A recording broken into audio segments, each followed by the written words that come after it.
Ay, ako tuod si Alberto Aguilar. Ako si Elmer Saglayan. Ako si Mai Regitan. Ako si Conchita Kinlat. Ako si Wilco Hilarion, si Dato Ligonan. Ako si Dato Subungan Hari. Akong kuda is Dato Sinaligan. Sa among komunidad ang amo nakita didto nga mga kadaot mao ang panag-away sa atong mga kasundaluhan ug ang atong mga walhong grupo. Nagkaroon po ng kaguluhan ang aming lugar between doon sa tribu and mga armadong grupo. Ang ancestral domain mo'y nahimo nga battleground dito sila gagira. Nangangamba kami dahil nandyan yung libingan ng mga ninuno namin. Nandyan yung mga sacred place namin at dyan kami nakatira. Tuwali na piktuhang gyud kaayo ang amo komunidad tungod nawad-an mi panginabuhian tungod kay nagkabakwit-bakwit ang amo mga tribo. Usay masuko bitaw mi. Kay gakaisturbo ang among pagpanginabuhi. Kay nabiya mi diha ga pananom, nami diha ga kuha og mga pagkaon sa amo ang lasang. Marami pong nawala katulad ng hayop nila. Lahat yun nawala. Among usa diha nga problema kay ang among mga mulo diha sa among komunidad isip usa ka mga IP wala gyud mahatagi diha. Issue sa seguridad, no? Parang nangangamba kami, parang hindi nga kami safe eh. Itong bagong alang, pinatay yung leader namin.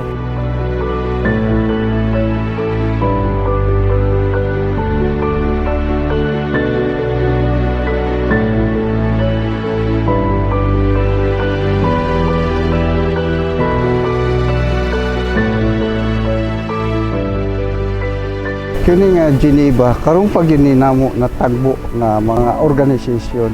Pag ako dako kay kog pagpasalamat sa Geneva Call, gumikan kay diha nakakuha mi og daghang mga experience. Actually ang Geneva Call kung imong tanawon dako kayo ang ikatabang sa among komunidad hantud karon tungod sa mga training nga pag-facilitate.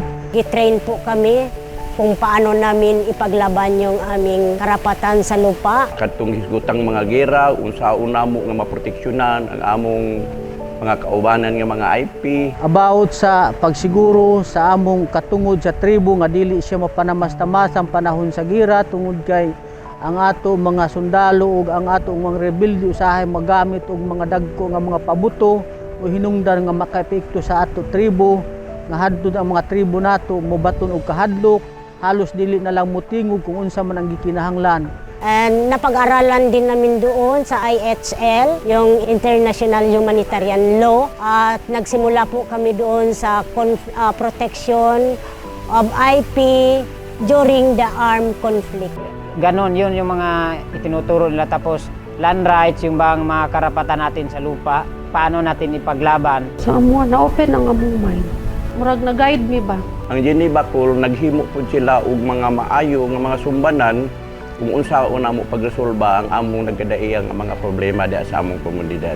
Actually dako kaayo ang importansya sa mga training nga among gihatag sa Geneva Call tungod kay ang amo komunidad amo nasultian nga mo di ay ni ang balaod nga dugay na nato gihambing pero sa pagkakaroon nga wala pa naabot ang Geneva Call wala gyud nato na nasayri pero sa pagkakaroon doon na daghang mga balaod nga among nahibaluan unyang among mga kaigsuonan amon ang nasultian ang uban gani anam-anam. So diha nakakuha gyud mig dako nga kasinatian kung unsaon namo nga matabangan sila. Nga unta magpadayon pa ang ilang paghatag og training sa among komunidad. Unta ang Geneva Call magpabilin pa para makasuporta sa among mga pagkinahanglan about na sa pagtayap ngadto sa mga NGO, LGU nga matabangan unta ang panginahanglan sa among tribong komunidad.